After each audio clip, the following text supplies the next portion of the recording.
बच्चों के लिए एक खूबसूरत दुआ। अमन के हर सू फूल खिला दे या मौला, नफ़रत के शोलों को बुझा दे या मौला। आपस में एक दूजे से प्यार करें, हम में वो एहसास जगा दे या मौला। दुनिया वाले देख के जिसको रश्क करे, ऐसा मेरा वतन बना दे या मौला। जिस पर चलने से तू राज़ी हो हमसे,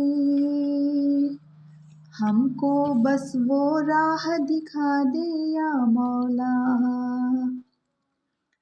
दुश्मन भी सब दोस्त मेरे बन जाए फराज, ऐसा मेरा किरदार बना दे या मौला।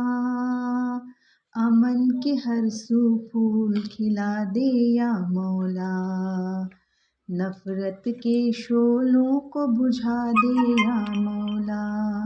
आमीन।